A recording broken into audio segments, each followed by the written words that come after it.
Hello everyone, hope you all are doing fine. This is Gautam from Shailaja IS, and in this video, we'll look into the energy crisis that has unfolded during the last week of March in your Cuba. Okay, so it is not some drastic event. The crisis was in the making since December 2025, but it has gotten much severe in the month of March 2026. Right? In this video, we'll try and understand who is responsible for this energy crisis in Cuba. Obviously, as you can all guess, it is US which is responsible for the energy crisis in Cuba. We'll first try and understand what are the arguments that US is giving in order to impose such kind of crisis in Cuba. And more importantly, we'll try and understand what does this entire incident reveal, or what are the implications of these incidents that we have seen in the recent past on the international geopolitics, on the global world order itself. Right? What do you mean by the series of incidents? In December 2025, you notice that US undertook a military operation whereby it captured your Venezuelan sitting president, Maduro, and took him back to the US on the charges of narcotics trade. I made an entire separate video on it, doing a much more deeper analysis of why US has taken such a drastic measure, or what is the message it is trying to send, so on and so forth. So you can watch that video in order to know more details about the Venezuela crisis. In the recent weeks, from your February last week onwards, we have also noticed the crisis that is unfolding in Iran, where there was a joint military action by Israel and US, which killed Iran's supreme religious leader. And now we are witnessing the energy crisis in Cuba. So there are this series of incidents which are happening where the primary driver or the primary actor who is responsible for these incidents is your US. So we'll try and understand what does this reveal, or what are the implications of such series of incidents. And finally, we'll try and understand an emerging country like India, what steps it needs to take in order to safeguard its own national interest. We cannot wash off our hands saying that these are unrelated to our national interests. Certainly, they're going to impact our national interest in direct or indirect manner. And we can always be uncertain about the actions that US is going to take in the coming days, especially under your present president, that is your Donald Trump. Right? So that is what we'll look into the video. But before we jump into the actual crisis and the reasons for it, you need to know the geographical location of Cuba itself. If you look at the map, this is your US, here is your Gulf of Mexico, and here is your island of Cuba. It is sitting right next to US, and having a friendly relationship with neighbor obviously is in the interest of every nation. For example, we are having two neighbors, at least the two, you can say, contest or troublemaking neighbors in the form of your China and your Pakistan. But at least we are having the other neighbors like Nepal, Bhutan, Bangladesh and Sri Lanka who are more or less understanding of India's interest. Over here, why I try to bring in that dimension of friendliness of the neighbors is because we can trace the history of Cuba and US relationship to your Cold War era. As soon as your World War II ended, your Cold War started, where the entire world was divided into two blocks. One block was headed by your capitalistic USA. The second block was headed by your communist USSR. And these both leading countries were trying to push other countries to join their respective blocks. India, as you all know, always took a neutral stance or non-aligned stance. It neither joined USA nor it joined USSR, but it got the benefits from both the blocks. Right? But if you look at the Cuba, there was a revolution in 1959 whereby a communist government was established under the leadership of your Che Guevara. And since then, it has aligned more closely with your USSR. And in the early 1960s, that is around 1962, the Cold War had reached a tipping point whereby USA discovered that Russia or USSR at that point of time had placed, you can say, submarine nuclear missiles in your Cuba, which is right next door to the US. So if USSR had willed, it could have launched all these missiles from Cuba and destroyed USA. Simultaneously, USA would have gone for a retaliatory strike and it would have launched missiles which it had placed along the Western Europe, especially around your Germany, Turkey, which could have destroyed Russia. So that 1962 Cuban Missile Crisis was a tipping point where the world realized that these two big nuclear powers cannot engage in direct war, and the threat of nuclear war due to miscommunication or misunderstanding or just pure insecurity can destroy the entire world itself. So that is when they started direct diplomacy in order to reduce your nuclear stockpiles, so on and so forth. But what happened with the relationship with Cuba and USA? It continued to remain strained. Cuba continued to take the path of socialist or communist governance pathway, which was not to the liking of USA.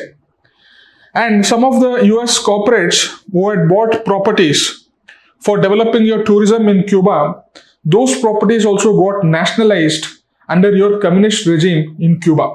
Similar to what we witnessed during Indira Gandhi era in the early 1970s, where your private sector banks were nationalized. It was taken under the control of the government. Similar kind of nationalization took place in Cuba under communist regime of all the US properties. So that animosity has continued. In retaliation, what US did, US said that we are going to impose embargo. In the sense, we are not going to allow trade with you or other people continue to trade with you. So it had faced its sanctions, embargoes. It had put pressure with regard to the supply of some essential things to Cuba.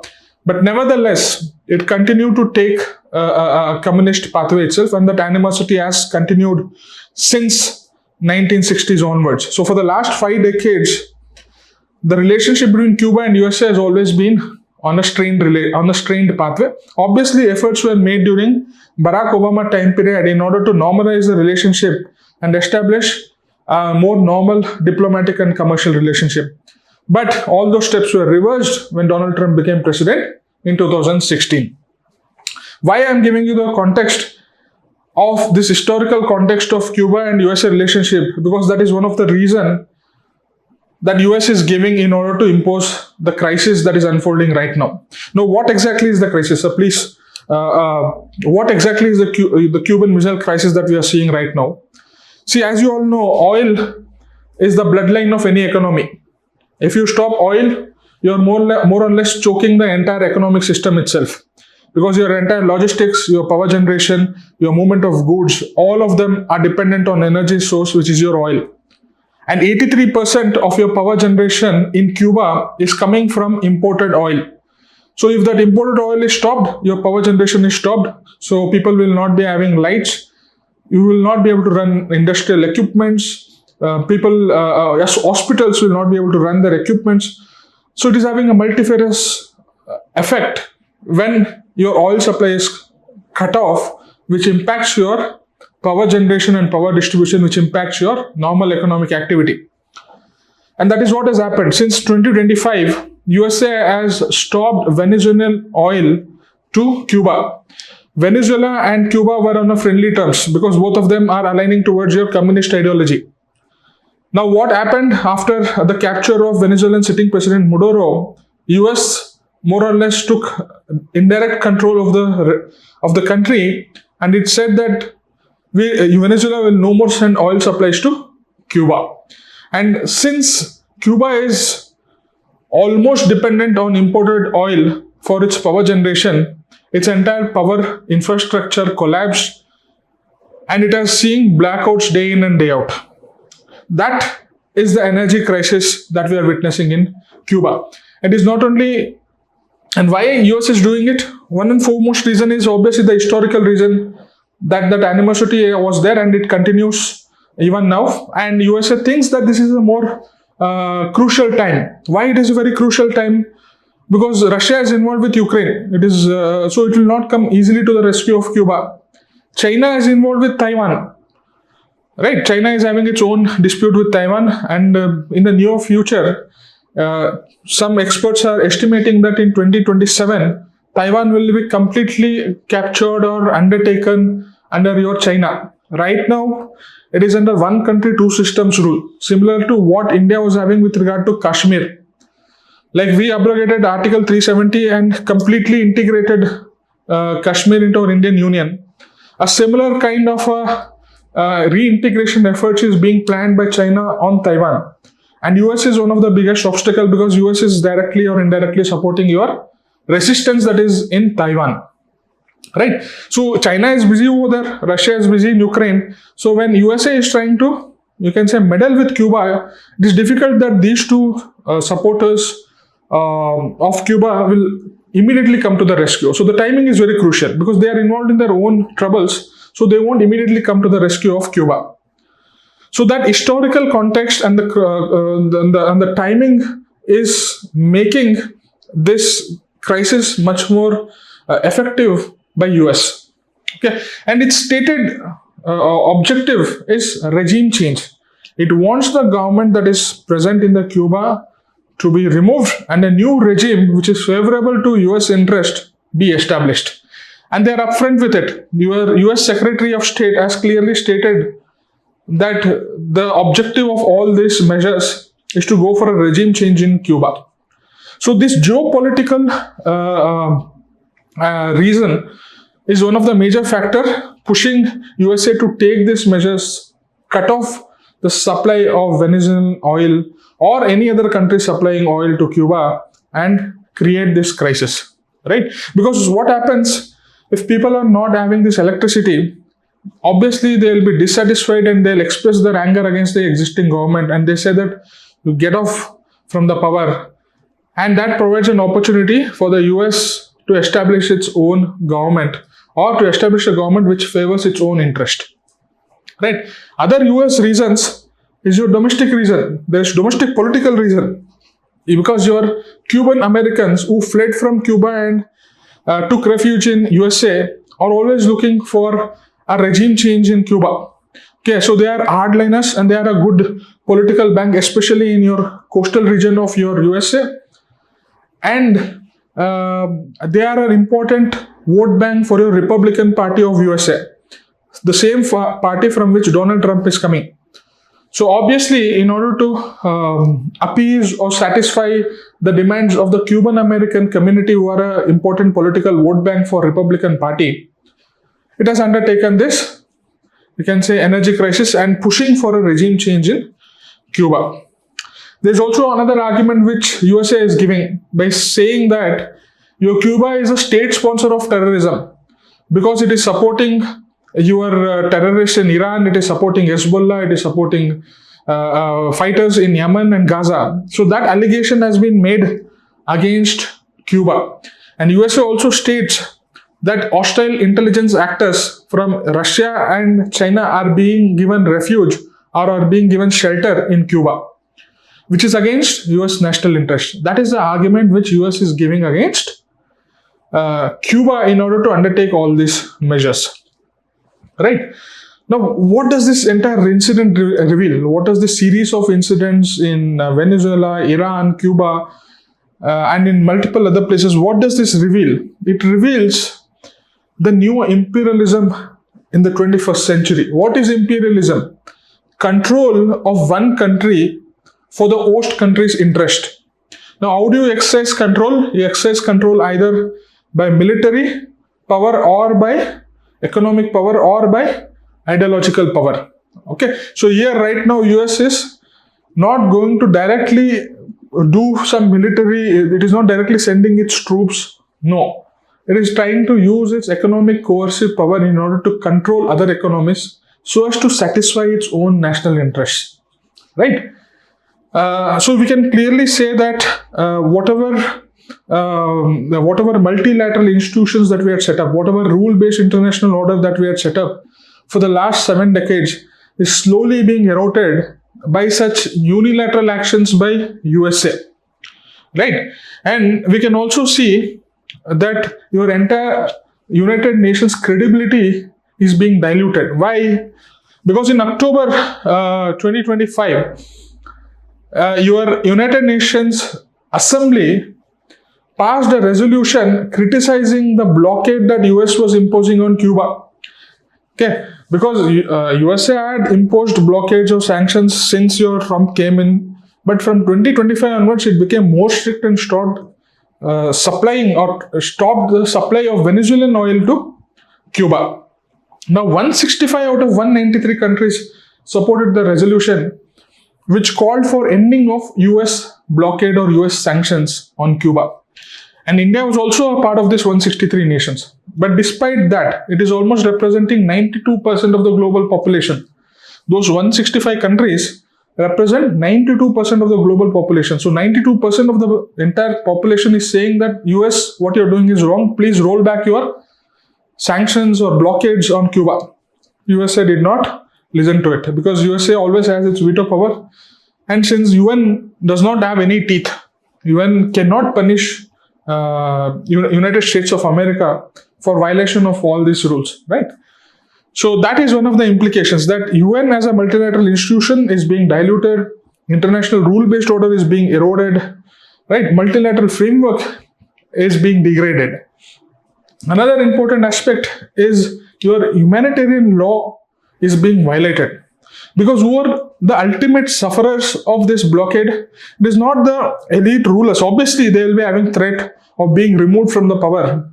But it is also your common man who has nothing to do with all this politics. He or she is being suffered because of all this geopolitics. Suppose imagine a patient who is in ICU in Cuba, and because of this power outage, his life is being threatened and his life is being lost. Imagine a similar kind of a normal businessman who is undertaking trade activities in Cuba. Their business activities will be stopped because of oil disruption that has happened with regard to Cuba. So civilians are being the biggest casualties of this geopolitics, of these sanctions from USA, right? So what should India do? What should India as an emerging country, as an emerging power, try and do? First and foremost thing is that we need to stand by our stated policy of strategic autonomy. Okay, we need to continue to deal with Iran or Russia or China or Cuba on a standalone basis. We should not come into the argument of USA and try to base our actions based on US interest. No, we should deal with Cuba based on our own national interest. Or we should deal with Iran, we should deal with Russia with our own national interest. Second thing, in 2026, the presidency of BRICS is with India. So it should make this opportune moment to put forward certain message of non-alignment, of Panchsheel principles, which is India's biggest contribution to foreign diplomacy. Right? We have to use this opportunity to push the arguments for non-interference, to push the argument for maintaining peace and diplomacy and not using coercive measures. We have to use this platform to call for changes in US behavior and for strengthening international institutions. Okay, India always has this moral superior ground in order to push for such kind of narratives and influence other countries to change their behavior. In fact, there are talks in the international policy circles that India is being looked to be acting as a mediator in your Iran crisis, right? But we'll have to wait and see how that role is going to get manifested or in the coming days, right? More importantly, India has to continue its humanitarian assistance. Okay, we have to uphold our principle over politics. In COVID crisis itself, under your Vaccine Maitri initiative, India sent its vaccines with a big heart for some of the small island nations. I clearly remember, I think island nation countries prime minister, I think Fiji nation, the prime minister, when he visited that particular island, that island's prime minister went and bowed into Narendra Modi's feet. primarily because India was the only country which had the big heart to send vaccines to those small nations, okay, who could not afford such vaccines from all these multinational pharmaceutical companies. So India has always been having that bigger heart, always been having the philosophy of Vasudhaiva Kutumbakam, has always prioritized your principle over politics, and it should continue to do so, and if possible, provide humanitarian assistance to Cuba.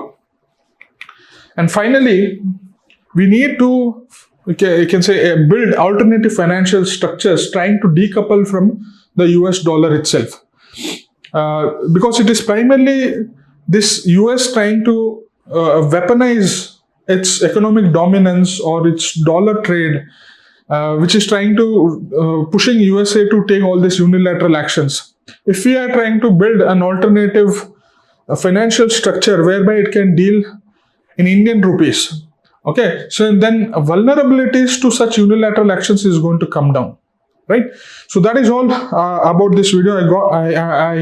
I believe that you got a good brief idea on this. There's a small question which I have given you. Unilateral coercive measures by powerful states have increasingly replaced multilateral diplomacy as tools of foreign policy. That is what is happening. Analyze this trend with suitable examples and suggest how emerging powers can collectively respond. So that is what I said you about what India should do. You can use the 3 or 4 points which I have given to frame the answers for this collective response. And the trend part of it, the powerful states taking unilateral measures, you can always give certain examples of this: Venezuela, or the trade war that US has unleashed against China, or your Greenland crisis, your Iran crisis, your other crises, right? So that is all about this video. If you're writing this and you want to get some feedback or valuation on this answer, you can always send your answers to my WhatsApp or Telegram on this number, or you can email to this email ID. Thank you very much.